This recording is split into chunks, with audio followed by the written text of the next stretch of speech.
This podcast is sponsored by nobody. Hey dudes, welcome to Splat from the Past, the only 80s themed horror and sci-fi show where things can get totally radical. I am so excited for my next guest because I will be talking to the legendary character actor Carl Held. Yes, Carl Held.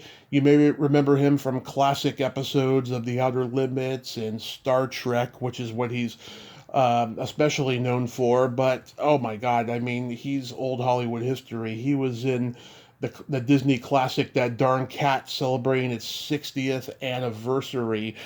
And he did a movie with Richard Roundtree and Chuck Connors called Embassy, 1972 Embassy. And he was in 36 Hours with James Gardner and Eva Marie Saint. And he had a small part in Diamonds Are Forever, the classic Sean Connery James Bond movie. He guest starred on everything from Flipper to The Incredible Hulk, Charlie's Angels. He started out as Gideon on Perry Mason. I mean, he's a legend of old Hollywood. And this Friday and Saturday, January 10th and 11th, Carl will be signing autographs at the Hollywood show in Burbank. Many of my podcast guests will be there as well. Sally Kirkland, Cynthia Rothrock, Christine Hodge, Peter Jason, Ted Neely, Marta Kristen, etc. And these people are only young once, so go out, get autographs, get selfies, photo ops, whatever, because it's going to be extraordinary. Even in this crazy time right now with the fires going on in Pacific Palisades, it still goes on, and hopefully there won't be any further damage to the people who live in Los Angeles, who will be signing autographs or attending the show. So yeah, here is my interview with Carl Held.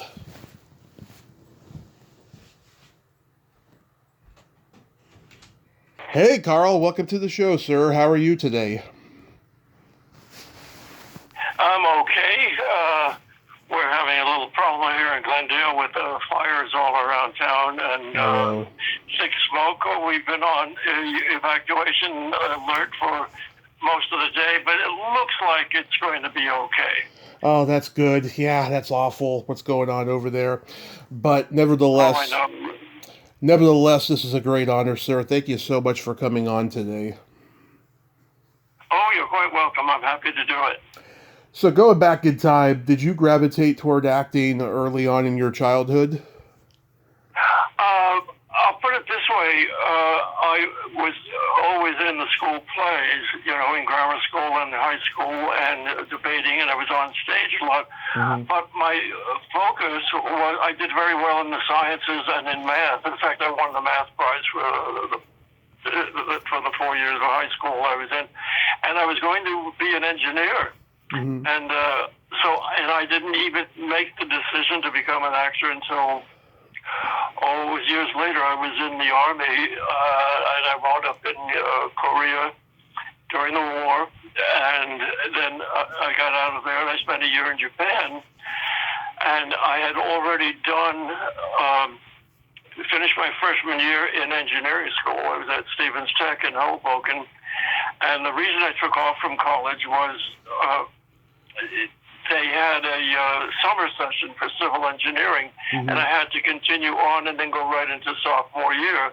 And at the time, although I had a half a scholarship, I still needed to work in the summers to get some money. Mm-hmm. So I asked them if I could take off for a year and come back the following summer, and they said, sure, that was fine. But guess what? The mm-hmm. Korean War was on, and now I was eligible for the draft. Yeah. So that's how I got in, into the Army and overseas and all of that stuff. So, but the bottom line, and sorry this is taking so long, but it took me a long time to decide to become an actor, and it happened in Japan. Mm-hmm. And it was because I was hanging out with a bunch of guys. We worked in a chemical laboratory, and but I went out with a few guys who not only had college degrees, but they had BAs, and they had sort of a minor in chemistry. And so their interests were not simply science, but they, we go out and we booze and drink and all this stuff. And they'd be talking about philosophy and history and the arts, and I thought, and I'm hanging out with these guys, for months on end, and I'm learning a lot of things about not engineering. And it seemed to me that, maybe I didn't want to be an engineer, but I had no idea what else would I do. Yeah. And so one night, I was watching an old movie. You may remember this movie if you're a movie buff anyway. Random Harvest with Ronald Colman. Oh yeah. And it was based on a book. I forget the author, a famous author. And he has amnesia and whatnot. We get to the end of the picture, and there's a scene where his memory comes all the way back. And I watched the scene knowing what was going to happen. Mm-hmm. And I watched what Ronald Colman did. And I thought to myself, I can do that. And it was that moment that I thought, wait a minute, I've been doing that all the time. All the time I was a kid, I was in the plays all the time. Maybe I could actually get into acting. Mm-hmm. And that's when it started. And so I went from there, and I checked with one of the guys where he had gone to school, and he said he'd gone to Penn State. And I said, do they have a theater group, department? And he said, oh, yeah, a really good one.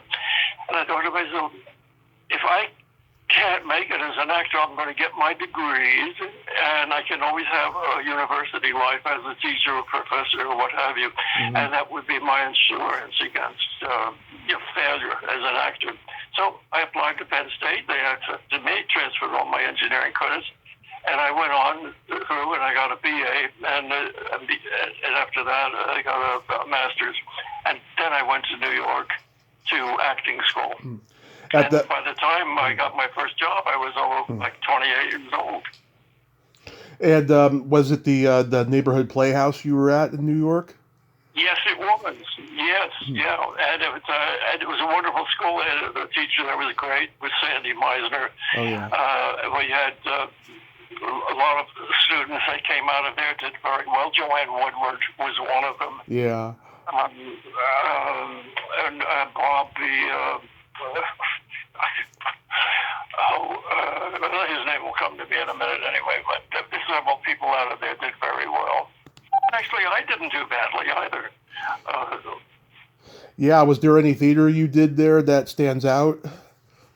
Oh, theater. Well, the theater I did one play on Broadway in New York, and that was my first job.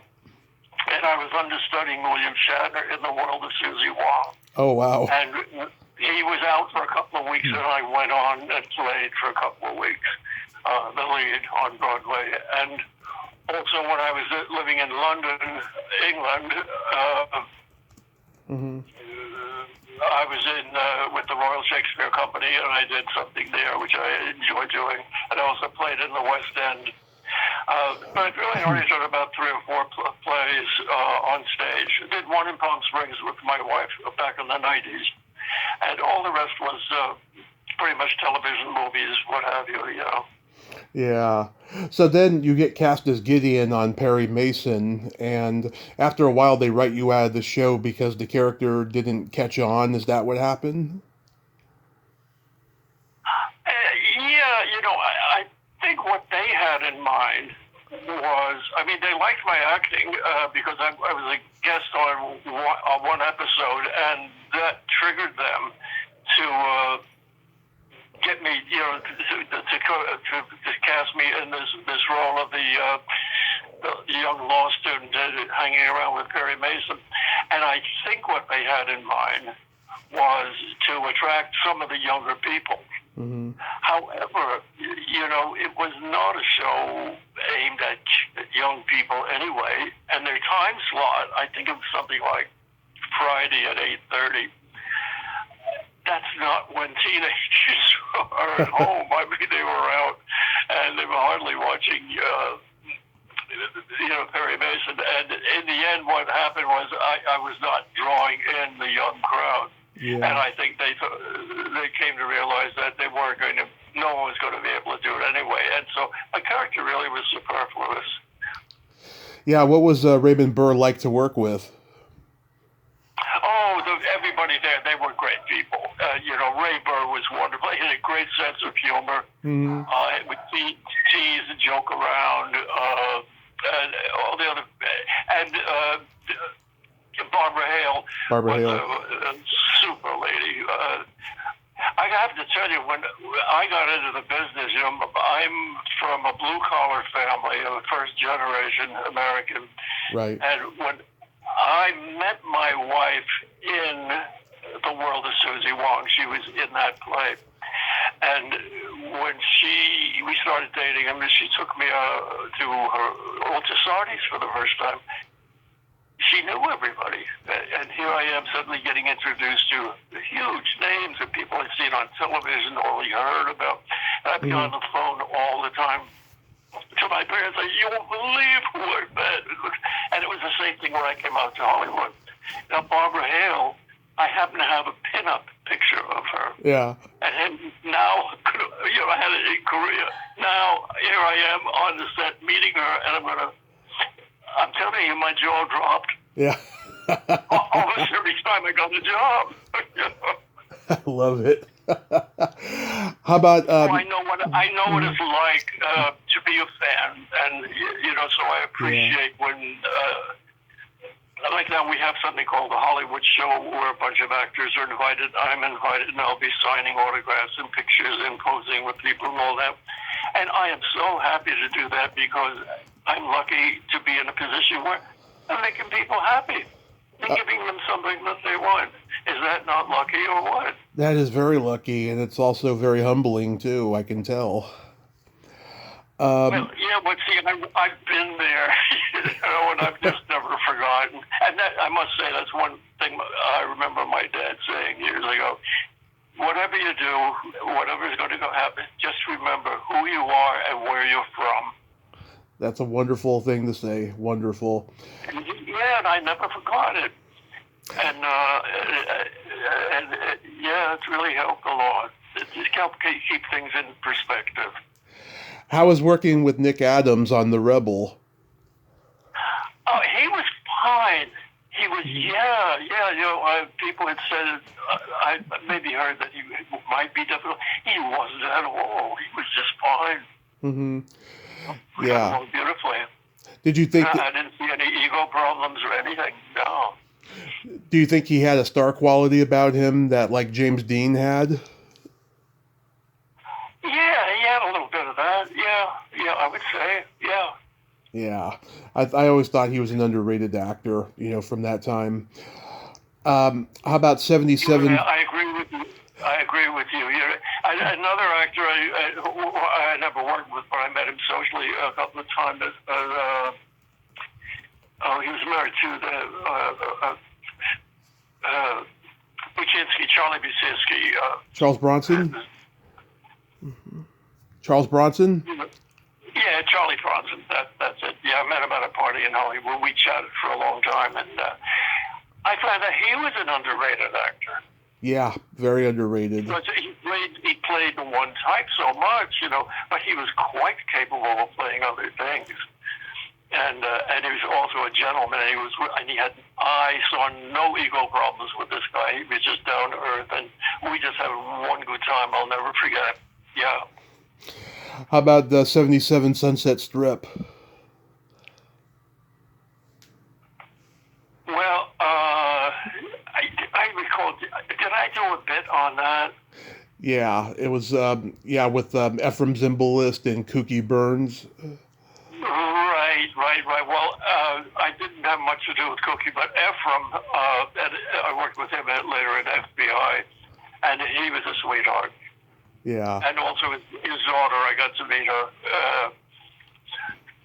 They were nice people, and they lived nearby. We both lived in Encino, I think, at the time.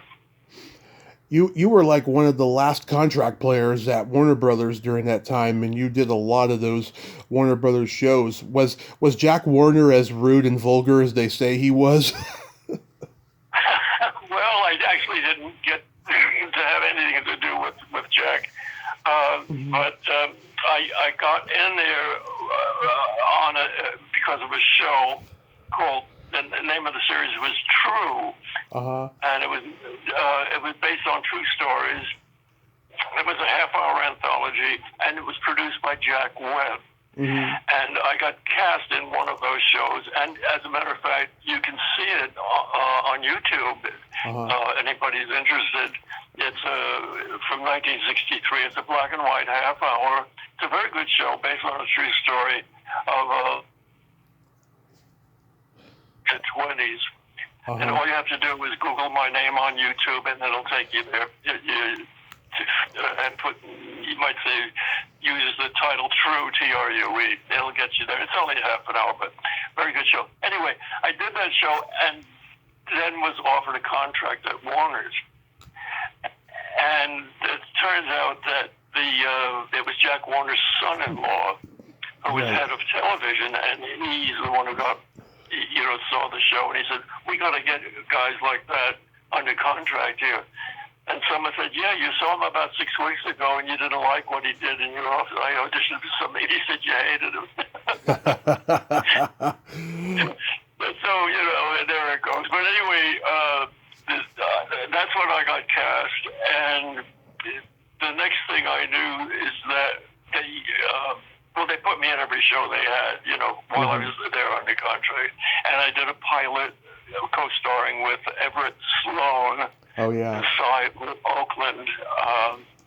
There's about 3 district attorneys in Brooklyn, New York, and we did a pilot. It was a couple of hours. We had great director, good guest stars, and we were all set to go. We had sponsors, a time slot, everything.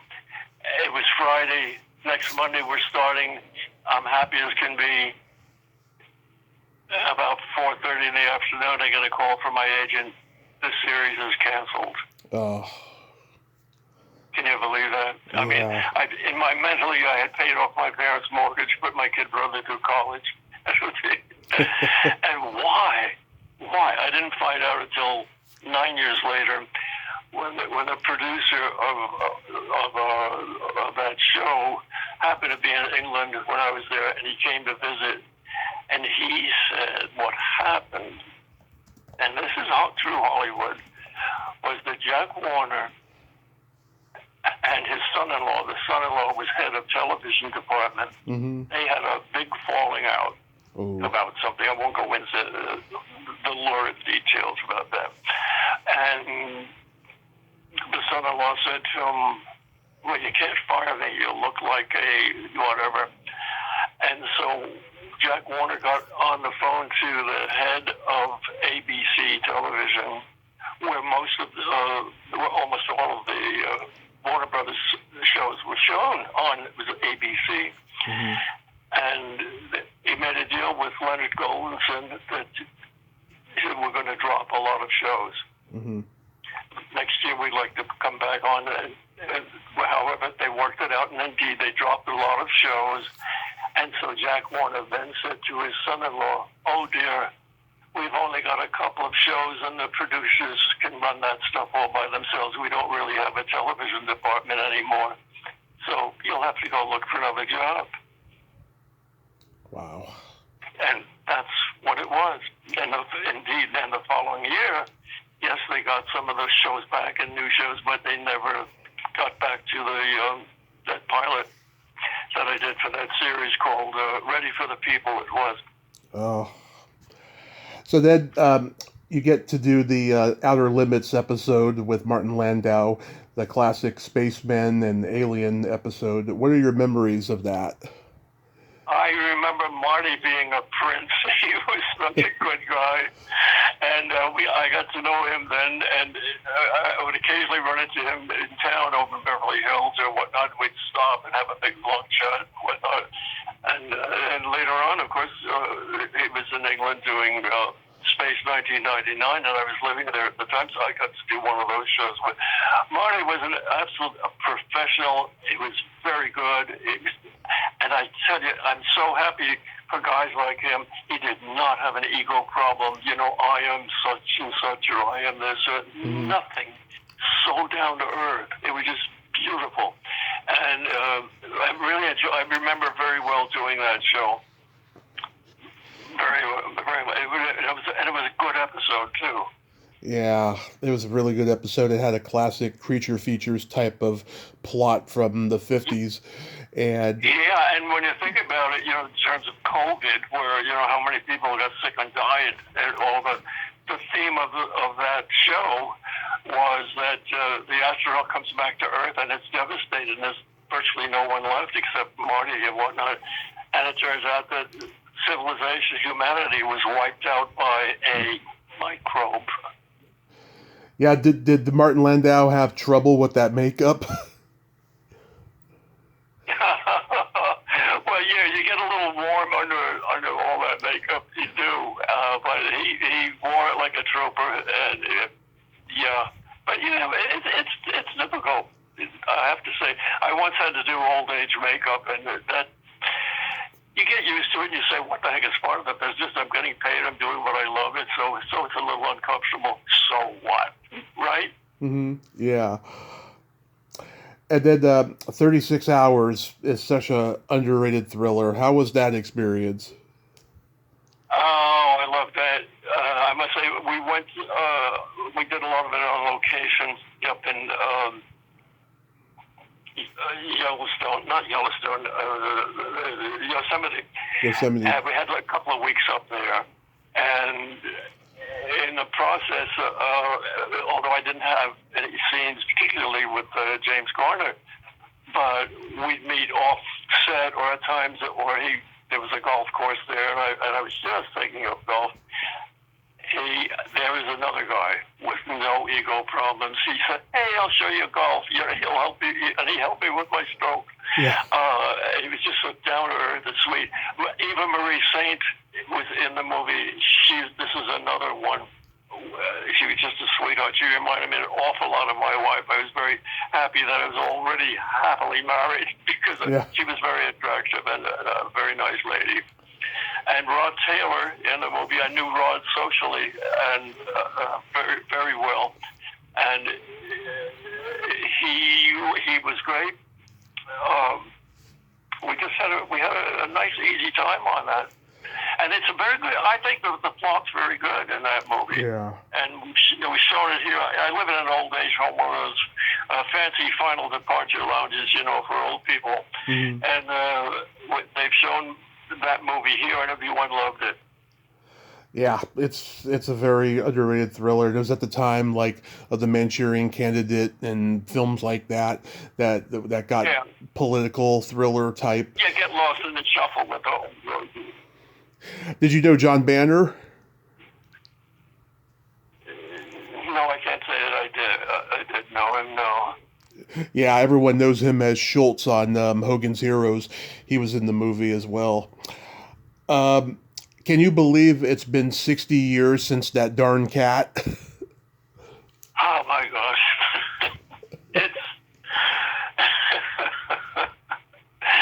I know, it's really hard for me to comprehend all those years have gone by.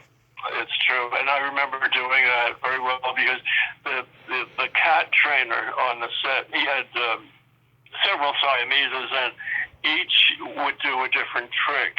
Mm-hmm. The one I remember that I was with, he had her walk across the top of a fence, on the supporting railing all along, Mm-hmm. and he would just jingle his house keys, and she'd just come running along on cue. Mm-hmm. And he had other cats on set in little kennels and whatnot to expose them to the noise and what goes on. And he talked to me about working with cats and training cats, and I used it and applied it to a kitten that my wife and I got at one point. Worked like a charm. She was the smartest cat ever. I had that cat walking on a leash. Mm-hmm. I put the leash on and she'd know she was going out. And she'd drag me to the car. Anyway, those are the memories I have of that show. The cat trainer, and the people. Well, Haley Mills, everybody else is fine. A couple of the other guys. Gene Blakely played one of the FBI guys, and Liam Sullivan, I guess. Yeah. yeah, yes, I knew those guys. And Disney was one of those places that they didn't mess you about financially or anything like that. They didn't fiddle. I mean, there were some actors that had problems getting their residuals from certain corporations. Oh, yeah. People were trying to pull a fast one. Disney never did anything like that. I got residuals. They re-released the movie. I got my full fee back. Till this day, I get money from that darn cat. That is amazing. That is really amazing. It is. It is. It was a charming movie, though, and it did very well at the time. Did you ever get to meet Walt Disney? No. No. No. Did you see the 1997 remake? I did not. I did not see that. No. Did you see it? I saw it when it was first out. Yeah, I didn't like it. A lot of people remember you, of course, from Star Trek as Lindstrom. Are you amazed at how you've developed this cult following from that show? All I can say is that I'm so lucky. I mean, the fact that Trekkies, the show was really successful. After it went off the air, it really took off with the repeats and whatnot. And, there's now a second and third generation of the kids who are watching the original.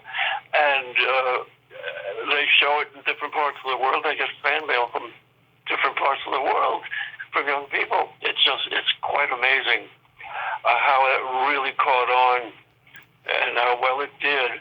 And it's the episode that I did. Mm-hmm. Lindstrom there was much more story to him, to his role, and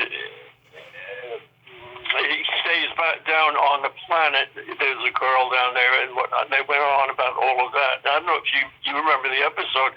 At the very end, there's a scene where Kirk is talking to the planet below. He's talking to Lindstrom, and the camera never goes on to Lindstrom. Mm-hmm. It's only Shatner. It's only Kirk in the scene, and much of the story about Lindstrom was cut. Wow. And the story behind that is, I told you about the episode called True. Oh, yes.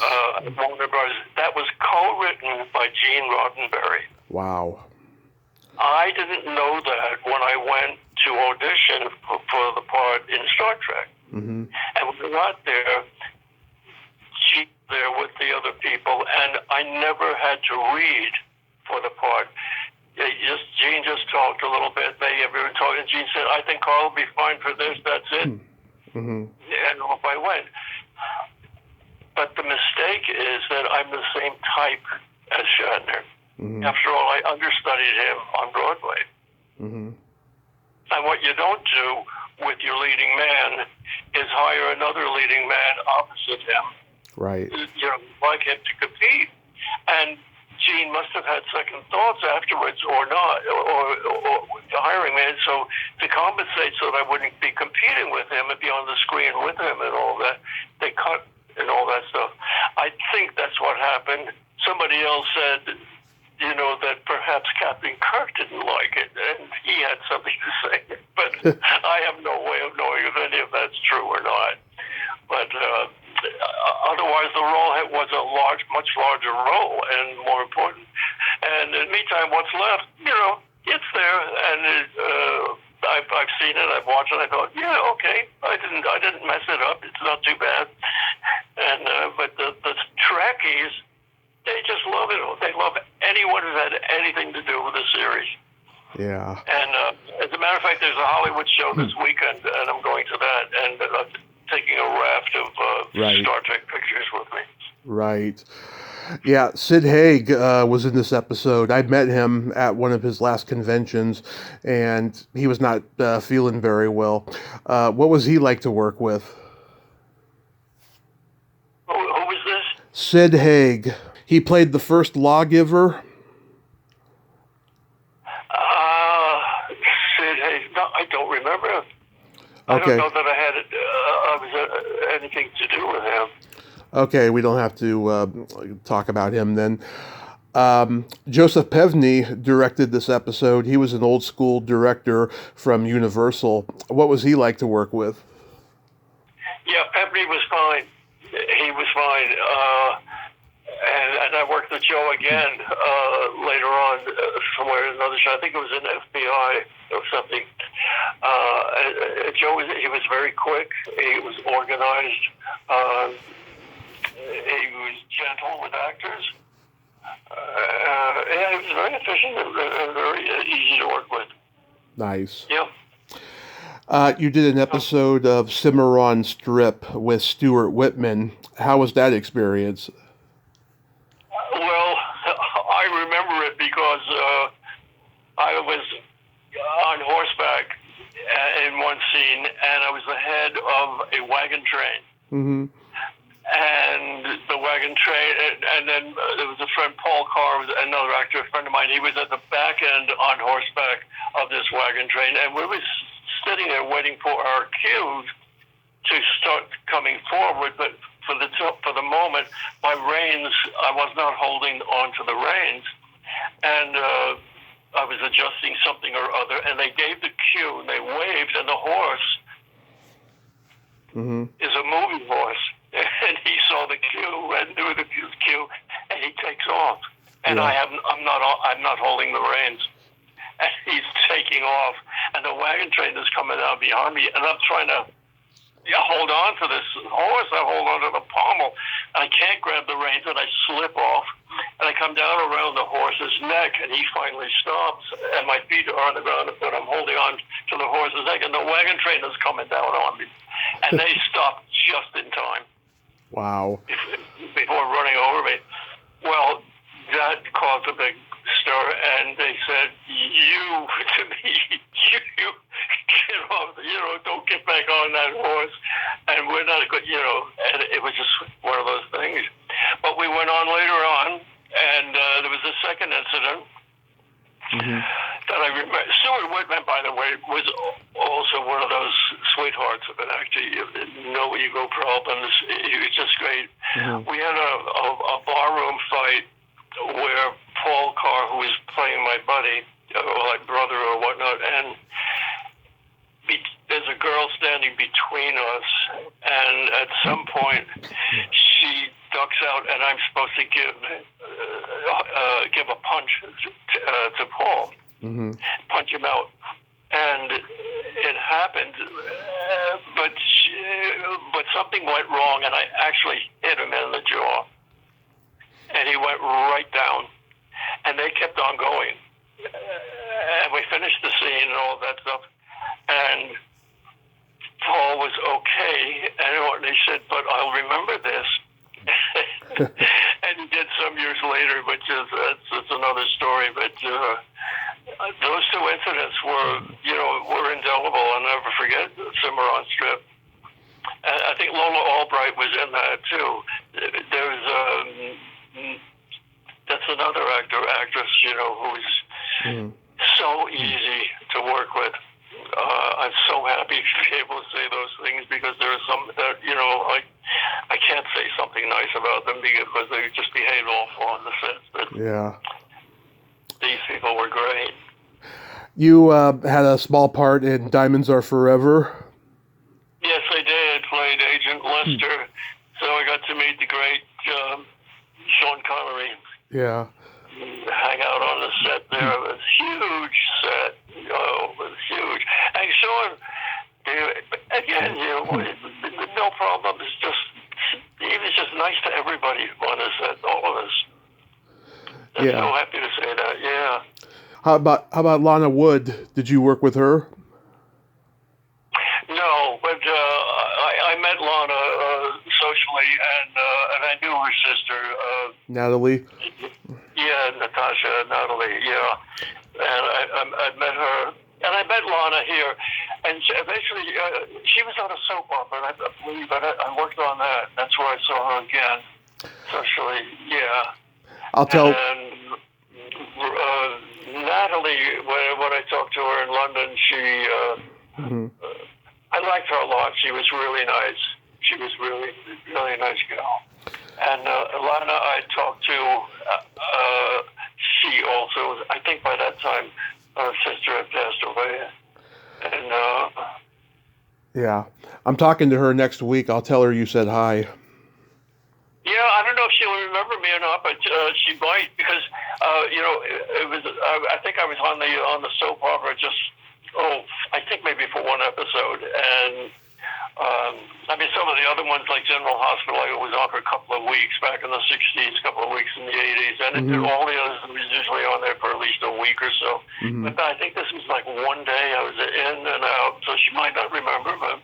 On the other hand, she might. I'm always surprised when people remember me. I don't know. How about Making Embassy? There was a film that was something. Richard Roundtree. I think it was one of his first movies after Shaft. Right. And we filmed that on location in Beirut. And I was living in London at the time and got cast from there.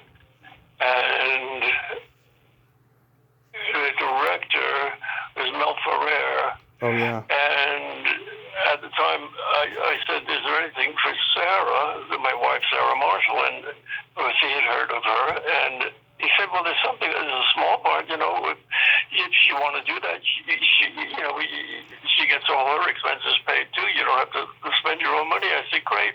So she got on the picture. She plays a small part of a nurse toward the end of the movie.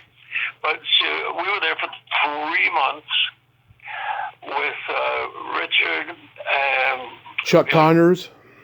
Chuck Connors, who is taller than John Wayne, and Robert Crawford, and Max von Sydow, the Swedish actor. These are great, wonderful actors. Wonderful people. It was a great time there. That's amazing. Yeah, being in the Mideast for the first time, that was all new to me. And I met a guy from the United Nations, and he was going into Syria one day, and he said, "If you have any time off?" And I said, "Yeah." He said, "You want to go into Syria?" And I said, "Sure." So I've been to Damascus, where we got some troubles there today.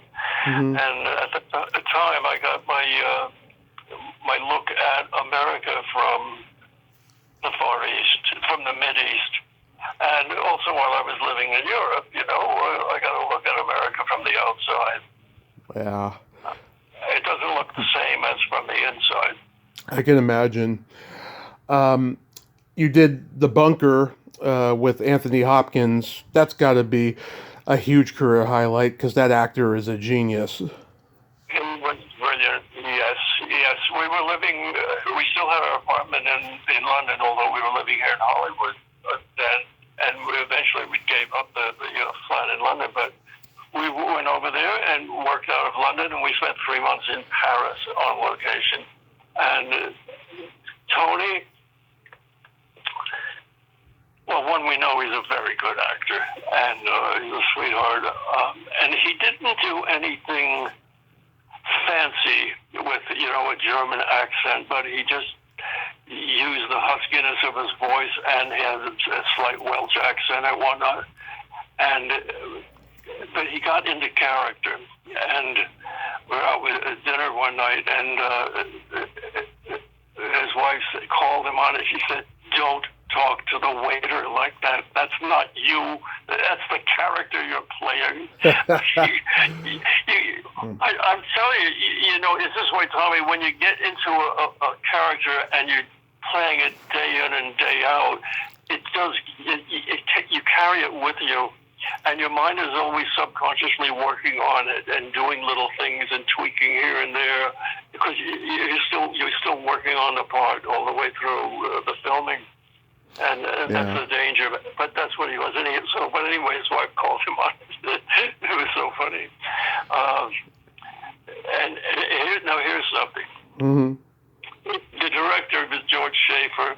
And I worked with George later on. My wife had worked with him in New York. He was also stage director. And when I got cast, it was based on a book. And George was talking to us, this and that. And my wife said, "Oh yes, and don't forget Bauer's yellow scarf." That was my character. I was playing Hitler's private pilot, and ostensibly he wore a yellow scarf around his throat. And George said, "Oh yes, that's right. Get the yellow scarf to the wardrobe." Turns out my wife made that up. She made it up, she said, because you're going to be standing with all those other guys in uniform and you're going to disappear. She said, and now you're going to stand out with a yellow scarf. And I said, you're kidding, what is, my God, I couldn't believe it. But it's true, and it went through, and I wore the yellow scarf through the whole thing. And anytime there's a group of us, there it is. You'll see me stand out with a yellow scarf. And it was just a small part, but it was there, throughout a lot of scenes. So there's that story. How do you like that one? I like that. That's pretty good. Oh boy, my wife, she was something. Yeah, you two were married for a long time, weren't you? Yes. Well, we met in the world of Susie Wong. Uh-huh. So that was in 1958. 58. And when we came back into town, we were tryouts on Boston, Philadelphia one, and we still had some rehearsals to do before we opened on Broadway, but we were back in town. And it turns out that Shatner, she had an affair on the road, and when we were back in New York, she needed to run her lines, and he was busy elsewhere working on other scenes, so she called in a stage manager to get his understudy to run lines with her.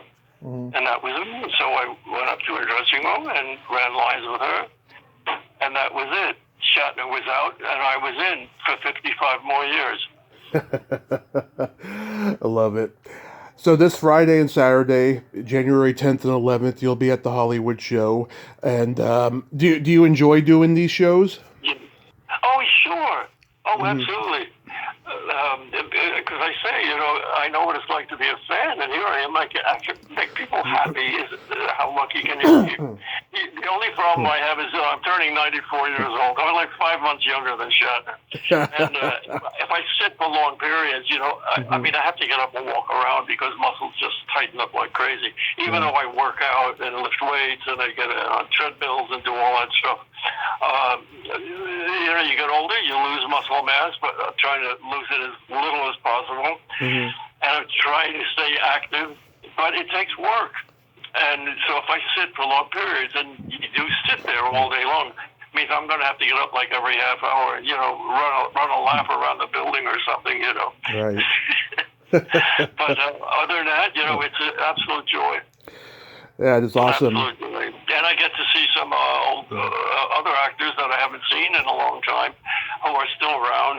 Occasionally there's an old pal of mine, she's not going to be there, but Joan Collins, for example. I met Joan in 1954, Yeah. 70 years. I mean, that's crazy. But Stephanie Powers will be there, Bruce Dern. Yeah. And Margaret, I don't know, but I knew her husband when he was at Warner's. And so I'll just go say hello to her because they went through so much together with Roger Smith and the awful sickness and disease and everything he had to go through. Yeah. Is Barbara going to be there? Barbara Luna? Yeah, I didn't check the list. She usually is. Yeah, she usually is. Almost everyone I've been to, she's been at, and she's a nice girl too. I love her. Give her my love when you see her. Sure, absolutely. Carl, this has been a tremendous honor. Thank you so much for coming on today. Please take good care of yourself in this crazy time that we're in. My pleasure, Tommy. I hope it's what you wanted. I did run on a bit, but that's what I do. You have to stop me if I do too much. Oh, no. The audience wants to hear you, not me. Oh, okay. Well, I hope they enjoy it.